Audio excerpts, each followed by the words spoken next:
All right. My name is Nathan Quach, and in my part of the podcast, I will be addressing the economic side of Starbucks. I will specifically be exploring how Starbucks prioritizes profits and stock growth over fair wages and worker opinions and wants. Starbucks is a multi-billion-dollar company that is still growing and expanding to new areas. This fast growth demonstrates Starbucks' desire to seek profit and control over the coffee industry rather than share it with other companies and individuals. I want to address Starbucks' current business model and how their current goals are aligning with the value of profit. Understanding this idea will provide a better grasp of what Starbucks is really doing behind the facade of social growth. I will first start off by supporting the idea that Starbucks prioritizes the stockholder and profit over anything else.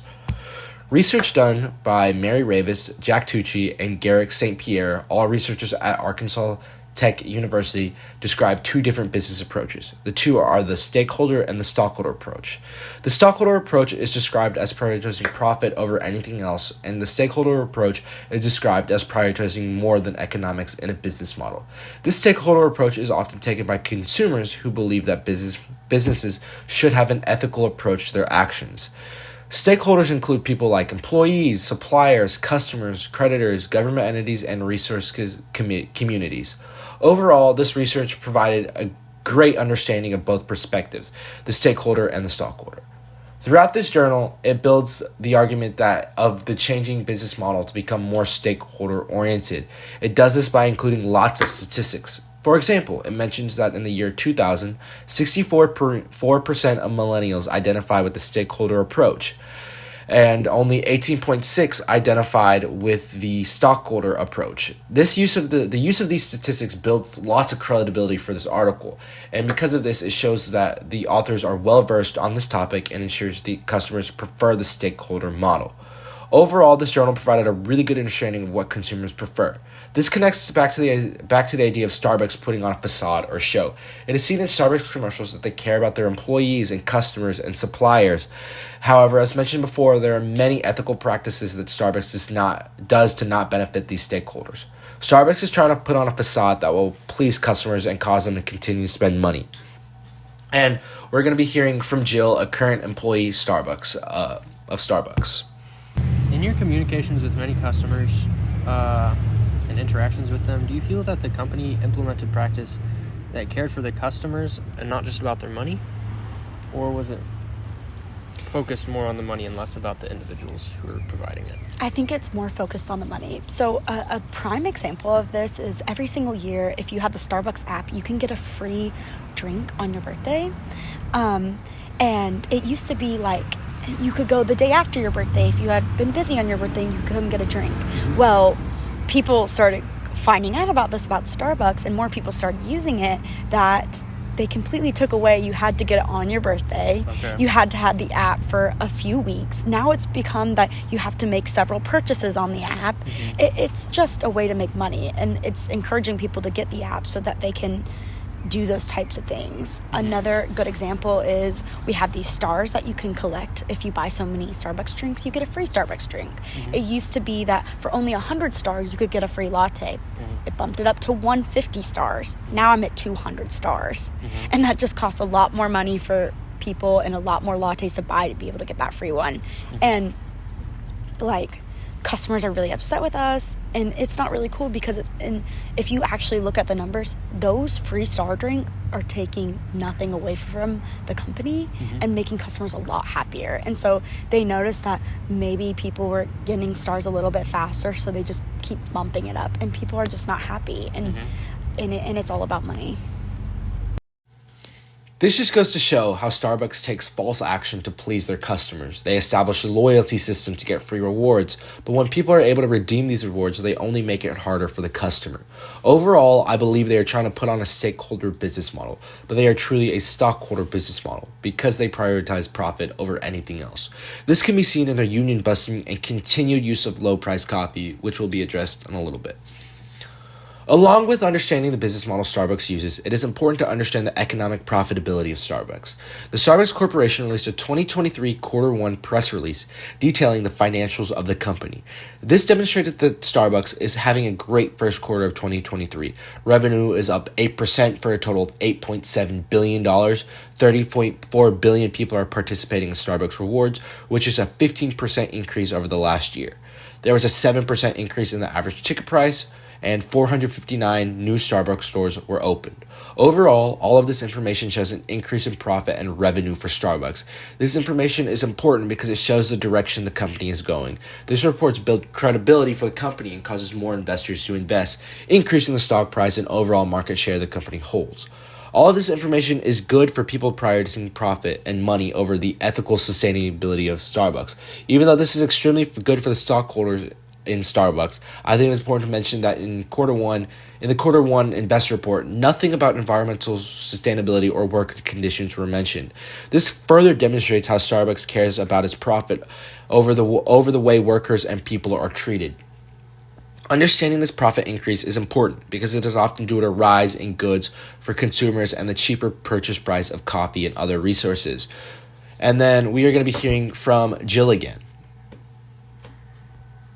Do you feel like Starbucks prioritizes your well-being and overall health over profit? No, because, it's funny, when they increased our pay, they raised the prices drastically, and they blamed it on us for saying, you guys asked for a pay increase, so we gave you this, and now we have to raise the prices of our drinks. Okay. Another thing, they're very, anti-union, so much so that when the union movement was at its peak, the CEO sent out an hour-long speech that we were forced to watch about how anti-union he was and how damaging unions are for the company. And there was, a lot of propaganda around it. I have, a Starbucks partner who worked in Louisville that got fired for talk of being in a union. And I don't think that's prioritizing your employees, and I think it's more about control. Interesting. And money. This is another prime example of Starbucks putting on a facade. Starbucks is trying to cover the idea that they only care about profit. They provide small signs of support, like a raise, but when workers try to do anything else, they get penalized. If Starbucks truly cared about their workers, they would take into consideration what the workers want and how they can solve this unionizing dispute. Now, I will address Starbucks' success. To understand Starbucks' economic success, it is important to understand who is leading all of this. Howard Schultz is the current CEO of Starbucks. In 2023, Forbes updated Howard Schultz's information detailing a lot about his background and intentions. This article informed the readers that Schultz come from a low-income family that grew up in the Brooklyn housing projects, and he runs a foundation focused on providing veterans with help getting back into society. In this article, it also details that he is worth $3.8 billion, and it also mentioned a quote by Howard Schultz. "From day one, I want to build the kind of company my father never got a chance to work for, a company that honors and respects the dignity of work and the dignity of all men and women." And that concludes his quote. I feel like all of this information is extremely important to Schultz's credibility as a CEO. His low socioeconomic background connects him with others who are in a similar situation or who have gone through what he has. People will connect with his mission and goals because he can relate to others in a way that other CEOs cannot. As seen throughout many other companies, many CEOs are from a high economic status background, and this is just very unique for Howard Schultz. Along with this, his family foundation builds his character. Schultz having this foundation shows to others that he wants to give back and touch the lives of many. All of this sounds great on paper, but when it comes down to action, I think it is important to understand what could really be going on. While I believe Schultz does value these things, I feel that the bulk of these activities are to build his public relations standings. All of these things show a great sign of character for Howard Schultz, but the practices that he imposes with Starbucks do not uphold this value. This can be seen again in his fight against the unionization of Starbucks. It can also be seen from the stories of overworked Starbucks employees, which does not fulfill Howard's said goals of creating a fair work environment. I feel like this shows even with Schultz's recognition of all walks of life. His priority is still profit. This makes sense from a CEO's point of view because he wants the businesses to continue thriving. Not only does Howard Schultz lead Starbucks, he's a major stockholder. In 2022, Barron's published an article detailing Schultz's company share in Starbucks. Starbucks has allowed Schultz to purchase over roughly $22 million of Starbucks shares, and he has just recently bought $10 million more of this stock when it was at a low price. His total shares are equivalent to around 2% of the company, equivalent to around $2.3 billion. This amount of shares he owns is relevant to his position as CEO. In his position as CEO, he has lots of power that can be used to influence the company's actions and overall profitability. With this influence, he can use it to bring light to other stakeholders of the business or choose to make it more profitable. I feel that since Schultz has so much money invested in the company, his obvious goal is to increase the profitability of the company. This is because if the company is more profitable the next year, he gets more money through dividends and stock price. Schultz investing another $10 million into the company shows that he is focused on profitability for the business. He would not have invested this money if he knew that the company was not going to continue to be more profitable. Overall, Schultz's influence as a CEO has served for the business to be profitable rather than ensuring everyone has a good work environment and the fair trade of coffee is facilitated.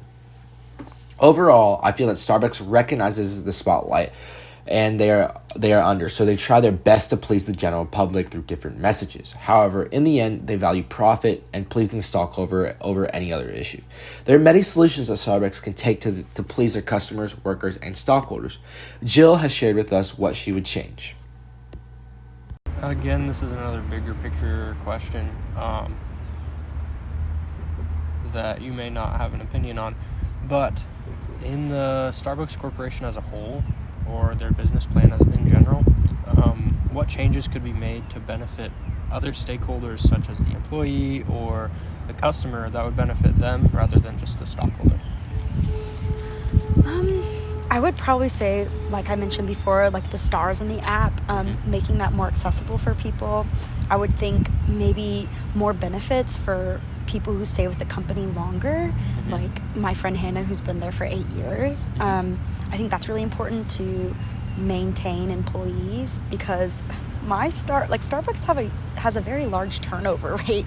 People typically work there for a few months and quit because they realize how bad it is. And then you have a small few that stay, those 8 years, and that's not common at all, but they're not even properly compensated. And so it's just silly, if you want people to stay and to have good workers, you need to treat them fairly.